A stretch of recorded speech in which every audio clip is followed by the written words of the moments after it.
자, 7월 10일 날 물가 상승, 인플레이션 하면서 인플레이션 텍스 설명했고요. 그렇죠? 자, 인플레이션 텍스라 하면 국가가 통화를 만들어서 약속을 했죠. 이걸 가지고 뭐 예를 들어서 뭐 초코파이를 10개 먹게 해줄게. 그래서 우리는 약속을 믿었단 말이야. 국가가 약속한 것을.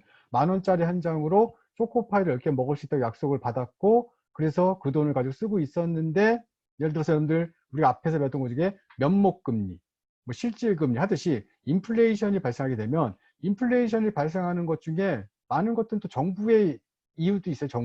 정부가 경기가 너무 안 좋으니까 지금 같은 상황이죠. 코비드19 코로나19 때문에 사람들이 어려워하고 경제적 힘들어하니까 지금 막 추경이란 걸 막 만들어내고 있어요.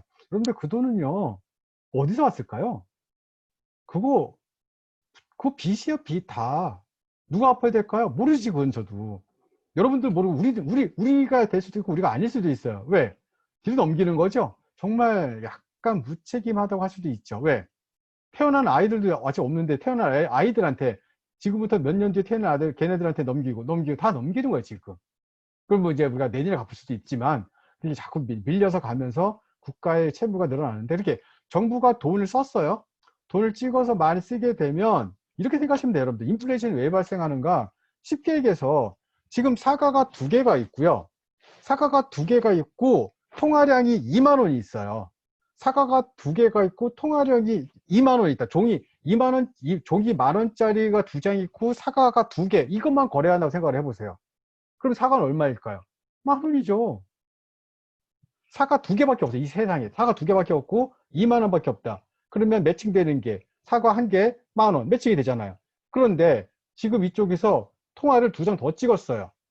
그러면 4만 원이 되죠. 사과는 2개밖에 없잖아요. 그럼 사과는 얼마가 돼야 돼? 2만 원이 돼야 되죠. 이 얘기예요 지금.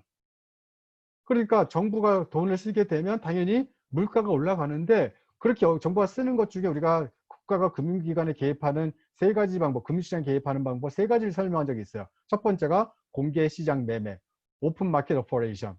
2번째가 재할인율. 3번째가 지급준비율. 뭐 이렇게 얘기했었죠. 그때 공개시장 매매, 사람들은 안 하는 행동을 정부는 한단 말이에요. 왜? 시장을 안정화시키고자. 환율이 막 올라가고 있어요. 쭉 올라가고 있을 때는, 환율이 올라가고 있을 때는 아무도 안 팔아요, 달러를. 왜? 더 올라갈까봐. 원래 사면 안 되는데 사요. 왜? 더 올라갈까봐. 안 팔으니까 더 올라가고, 더 사니까 또 올라가. 계속 올라가는 거죠. 그럼 이때 누군가 개입해서 쭉 떨어뜨린다 그랬었죠? 이런 걸 누가 한다고요? 정부가 한다고요. 그래서 자, 시중에 이런 자금을 자꾸 공급함으로써 통화 가치를 낮추고 인플레이션, 즉 물가 상승을 하게 되면 마치 정부한테 뭐한 느낌? 그렇죠. 세금을 정부한테 뺏겼다는 표현보다는 세금을 낸 듯한 느낌. 그래서 그거를 인플레이션 텍스라고 했었고요. 2번째, 구매력 평가서는 여러분들 그 통화의 영의 개수는 아무 중요하지 않다 그랬었어요. 왜? 그냥 공이 뭐가 중요해? 미국의 10달러하고 우리나라 통화가 같은 힘을 발휘하는 건 10,000원짜리예요. 10,000원짜리에는 공이 4개 붙어 있고요. 10달러에는 공이 1개 붙어 있어요. 1개 붙으면 어때? 10,000원어치 살 수 있는데. 더 심한 얘기, 여러분들. 우리 최근에 가장 어려움을 겪었던 나라, 바로 베네수엘라라는 표현을 써요. 베네수엘라. 얼마나 어려웠었는데요. 겁나게 어려웠었죠. 겁나게. 자, 얼마나 어려웠는지를 한번 보시게 되면, 잠깐만요. 제가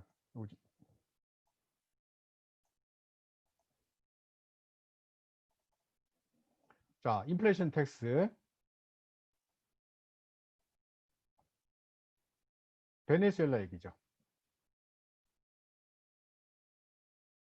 최근 베네수엘라에서 엄청난 물가 폭등으로 국민들이 고통받고 있습니다. 한 해 무려 10,000%가 넘는 물가 상승률을 기록하면서 한 달 월급으로 달걀 2판 사기가 버거울 정도라고 합니다. 이재환 특파원이 취재했습니다. 베네수엘라 중산층 가정이 밀집한 마을 장터입니다. 달걀 30개 한 판 가격이 150만 볼리바르, 한 달 최저임금 250만 볼리바르로 2판을 사지 못합니다. El sueldo mínimo o el salario de los trabajadores es un cartón de huevo prácticamente. 줄이 길게 늘어선 빵집 앞.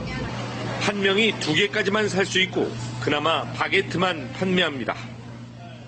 Esto valía 60. Semana pasada, Ahora 80. 80.000. 일주일 만에 가격이 30% 뛰었습니다. 정부가 밀가루 가격을 통제하지만 다른 재료값이 오른 겁니다. Todo viene caro. Si tú compras por menos el papelón, compras el azúcar hoy a 50, mañana está a 70, 80. 두 식구 하루 먹을 장바구니에는 닭고기 한 덩어리와 오이, 레몬이 전부. A mí me dan 2 millones de bolívares, ¿eh? 2 millones de bolívares. 자, 이런 것들을 우리가 바로 인플레이션, 즉 물가 상승이라고 얘기를 하죠. 물가 상승. 그러니까 베네수엘라는 여러분들 상상을 초월해요. 10,000%예요, 10,000%. 더 심한 곳은 어디였었는데 바로 짐바브웨. 거기는 억 퍼센트죠. 1억 퍼센트, 10억 퍼센트. 그러다 보니까 뭐 물건을 사고 팔 때요, 얼마에라는 단위가 아니라 몇 개 단위 이렇게 던지죠. 이렇게 돈 뭉치를 1개, 2개, 3개. 그 다음에 또 새 돈이 나와요. 이거 하나 묶은 걸 한 장으로 또 묶음이 또 나오고 결국은 짐바브웨는 자국의 통화를 포기했어요. 지금 뭐 쓰는데요? 달러를 써요. 그렇게 미국을 욕하면서, 왜? 달러만큼 안정적인 통화는 없으니까. 그래서 우리가 달러를 뭐라 부르죠? 그렇죠. 기축통화라고 하죠. 기축통화. 그렇죠. 기축통화라고 하는데, 그렇듯이 지금 베네수엘라는 여러분들 원래 저런 나라가 아니었어요. 과거에 차베스 정권, 좌파 정권이 있을 때는 다 무료였어요. 왜? 땅에 빨대만 꽂으면 막 석유가, 원유가 엄청 나왔어요. 세계에서 아마 가장 싸게 팔았을 거예요. 리터당 뭐 50원? 뭐 그런 얘기도 했었으니까. 그러다 보니까 그 원유가 비쌀 때, 뭐 1배럴에 뭐 150달러, 180달러 때는 좋았죠. 왜? 한 통만 팔면 돈이 그렇죠? 막 150달러, 200달러가 들어오니까. 근데 그걸 몇백만 개씩 팔아버리니까 국민들한테 돈 받을 필요가 없었어요. 그러니까 쓰자 같이. 그래서 뭐 국방 무료, 학교, 뭐 교육 무료, 병원 무료, 다 무료로 하다 보니까 우리가 보통 그때 나올 때 이렇게 인기 영합주의, 우리가 포퓰리즘이라고 하죠. 인기 영합주의 하다가 그 차베스 정권이, 그렇죠? 차베스가 사망을 하고 정권이 막 분리가 되면서 저 혼란이 된 거죠. 거기에 여러분들, 저게 원유값만 높았으면 절대로 혼란 안 일어나요. 왜? 다 잘 먹고 잘 사는데 누가 싸우겠어요. 그런데 기름값이 폭락을 하면서 국가 재정이, 그죠? 위험에 빠지면서 결국에는 막 대통령이 2명 나오고, 내가 대통령이다, 네가 대통령이다, 맨 싸우고, 결국은 사람들이 막 나가고. 그리고 최근에 그 가장 유행했던 게 뭐였냐면, 지금 나왔던 그 베네수엘라 볼리바르인가요? 베네수엘라 통화로 종이접기하는 그 수공예가 아주 인기였어요. 그러니까 저 새 돈으로 뭐 항아리 같은 거 접는 거예요. 왜? 그 종이, 돈 종이가 이 접는 종이 사는 것보다 이 종이가 더 싸니까. 한마디로 돈을 찍어봐야 돈의 가치가 만큼 하락했다는 거죠. 자, 그게 바로 인플레이션이라고 얘기했었고, 좀 두 번째로 이제 살짝 말씀드릴 게 바로 구매력 평가서예요. 구매력. 돈은 숫자가 중요한 게 아니라 뭐다? 그렇죠. 그 돈으로 무엇을 살 수 있느냐가 중요하다 그랬어요. 연결한다면 여러분들 우리 앞에서 배웠던 것 중에, 러시아는 5달러에 햄버거를 2개 주고 스웨덴은 5달러에 그 햄버거를 0.6개 준다. 그러면 어디가 사기 좋다? 러시아로 가면 안 된다 그랬었잖아요. 왜? 그 5달러를 벌기 위해서 몇 시간을 일을 하느냐, 즉 최저임금이 얼마냐, 그게 중요한 거지. 실제로 5달러는, 그런데 거기에 빠지시면 안 돼요. 5달러 중요한 건 아니라 5달러를 벌기 위해서 몇 시간 일해야 되느냐. 예를 들어서 러시아는 뭐 하루 종일 일할 수도 있고, 스웨덴은, 우리가 그때 여러분들 노르웨이하고 한국 비교했었죠. 한국은 빅맥 햄버거 먹으려면 46분, 노르웨이는 20분. 그럼 훨씬 나은 거죠. 노르웨이가 비싸지만 임금이 높으니까.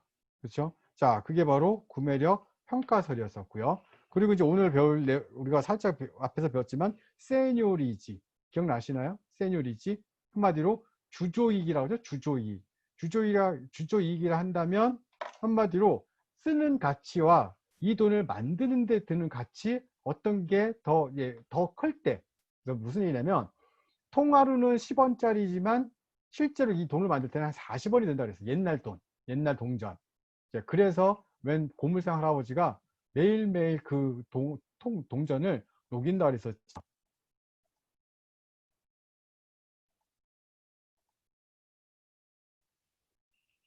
예, 지금 제 뒤로 보시는 이 옛 10원짜리 동전은 그 안에 든 구리값만 40원이나 나간다고 합니다. 그래서 이 동전을 수집한 뒤에 녹여 파는 범죄가 종종 있어 왔는데 이번에는 그 규모가 어마어마합니다. 노동규 기자입니다. 경기도의 한 주물 공장입니다. 자루에 든 물건을 우겨 넣은 뒤 젓고 또 젓습니다. 둥근 구리 제품이 만들어집니다. 원료는 구형 10원짜리 동전이었습니다. 주물업자 57살 이모 씨는 10원짜리 동전에서 구리 성분을 뽑아내 제품을 만들어 판 혐의로 구속됐습니다. 원자재 값이 올라 4g 남짓한 무게의 구형 10원짜리 동전 속 구리 성분이 25원에서 많게는 40원어치나 됩니다. 동전 수집업자가 지난 5월부터 전국 은행에서 모은 동전 600만 개를 녹여 이 씨가 구리 제품을 만들어 번 돈은 2억 원이나 됩니다.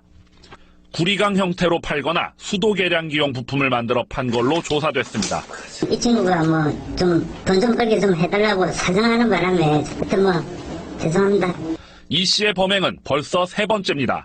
재작년엔 징역 4개월에 집행유예 2년을 선고받았고 작년엔 징역 4개월형을 산 뒤 나와서 또 범행한 겁니다. 주화를 훼손하면 6개월 이하 징역이나 500만 원 이하 벌금형에 처해집니다. 길어야 반년 옥살이하면 한미천 잡을 수 있다는 그릇된 생각에 같은 범죄가 반복되고 있습니다. 이런 범죄를 없애려면 죽여야 돼요. 그죠? 그럴 수는 없겠지만 너무 약하니까 야씨 한번 하고 갔다 와서 한 4개월 살고 오면 몇 억 버니까. 그러니까 지금 이렇게 쓰신 분 습관적이죠. 야, 어렵게 할 필요 뭐 있어. 돌아다니면 10원짜리 모아서 녹이면 여러분들 녹이면 40원짜리 구리가 10원 녹여서 그러니까 물론 이제 재료비도 있겠지만 아무튼 한 20원, 30원 떨어지는데 괜찮죠. 그러다 보니까 그렇죠. 저 행동을 못 버리죠. 그리고 이제 또 하나가 바로 뭐가 있냐면 바로 기축통화라 그랬어요. 기축통화. 우리 배운 것 중에 자 금방 이제 이 세뇨리지는 뭐랑 관련이 있냐면 바로 기축통화랑 관련이 있어요. 그러면 세뇨리지는 우리가 보통 뭐라 하냐면 주주이익이라는 표현을 써요. 주주이익이 뭔데요? 만드는 비용과 사용되는 그 비용 사이의 갭. 100달러짜리 지폐 한 장 만들 때 드는 원가가 예를 들어서 1달러라면 그 100달러짜리는 100달러만큼의 가치로 사용되기 때문에 99달러에 뭐가 생긴다고요? 세뇨리지가 생기겠죠. 그 세뇨리지 누가 지금 향유하고 있을까? 누가 챙기고 있을까? 그렇죠. 그 통화를 찍는 국가, 바로 기축통화죠. 즉 달러라든지 미국, 유로화라든지 유럽, 위엔화라든지 중국. 물론 그걸 전체적으로 다 하진 않지만 일정 부분은 빚의 개념이 있어요. 빚. 왜? 나중에 뭔가 와서 받아갈 거 아니에요. 그 돈만큼. 그게 바로 우리가 기축통화라고 하죠. 기축통화. 총 5가지가 있는데, 그래서 크게 5가지가 있는데 간단하게 확인 한번 해보겠습니다. 위안화가 기축통화 지위를 얻으면서 중국이 금융대국으로의 용트림을 시작했습니다. 우리도 구제 금융을 받았던 것처럼 IMF 가맹국은 급박하게 자금이 필요할 때 SDR이라고 불리는 일종의 비상금고에서 담보 없이 외화를 빌릴 수 있는데요. 지금까지는 이 금고에 달러, 유로, 파운드, 엔화만 들어가 있었지만 이젠 중국의 위안화도 포함된 겁니다. 금고에서 차지하는 비중도 달러와 유로화에 이어 단숨에 3번째로 높아지면서 위안화 위상이 올라갔는데요. 우리에겐 어떤 영향이 있을까요? 정재윤 기자입니다. 오늘로 개장 1주년을 맞은 원 위안화 직거래 시장. 달러를 거치지 않고 위안화와 직거래하는 원화가 하루 4조 2천억 원. 1년 만에 4배 급증해 온달러 거래량의 4분의 1을 넘어섰습니다. 最高领导人的共同见证下，中韩两国签署了人民币对韩元的直接兑换协议。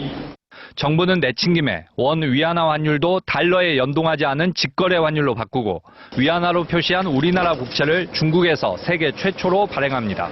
달러 위주의 그런 국제 거래를 일단 다변화한다 하는 그런 의미를 갖게 되고요.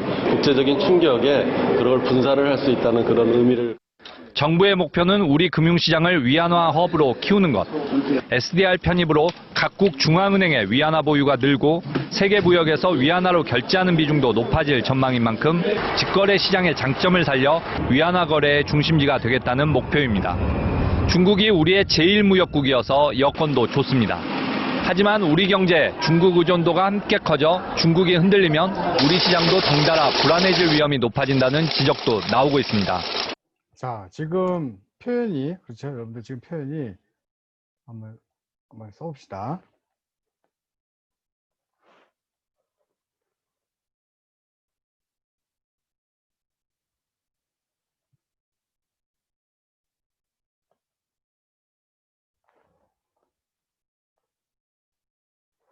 자, 지금 기축통화가 크게 5가지가 있다고 그랬어요. 자, 5가지가 있었는데, 첫 번째, 달러가 있고요.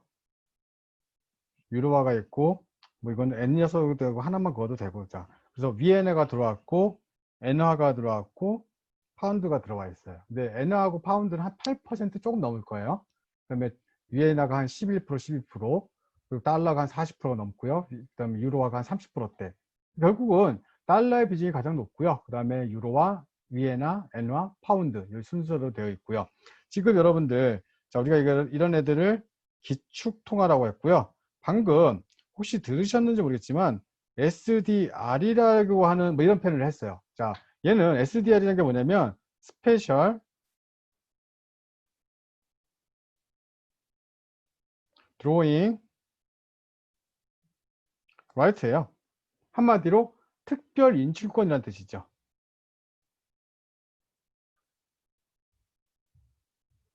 급하면 와서 돈을 막 꺼내가라는 얘기는 아니에요. 더 합의가 있어야겠죠. 언제 갚을 거, 뭐 자국에도 내야 되고, 뭐 가갖고 막 그죠, 뭐 훔쳐오듯이 그런 건 아니고, 그러니까 언제든지, 그렇죠, 언제든지 자국의 금융시장, 통화시장이 어려움이 되면 원래는 이런 방식을 썼어요. 자국의 통화를 찍어서 IMF 금고안에 넣어놓고 거기서 자기가 원하는 돈을 가지고 나가는 거죠. 그리고 나중에 그 돈을 채워놓고 자기가 맡겼던 자국의 통화를 다시 가져가고. 근데 좀 복잡하니까 이제 서로 이제 합의해 사인만 했겠지만, 아무튼 이게 바로 SDR Special Drawing Right라는 뜻이고요. 그래서 우리가 SDR 배웠고요, 킬커런시 배웠고요, 세뉴리지 배웠고요, 구매력 평가서를 배웠죠. 그렇죠. 그 다음에 인플레이션 텍스. 하나씩 점점 여러분들 지식을 늘려가는 게 재밌는 거니까 그렇게 아마 단어를 한번 익숙하게 공부하시도록 하시고요. 그런 과정 속에서 우리가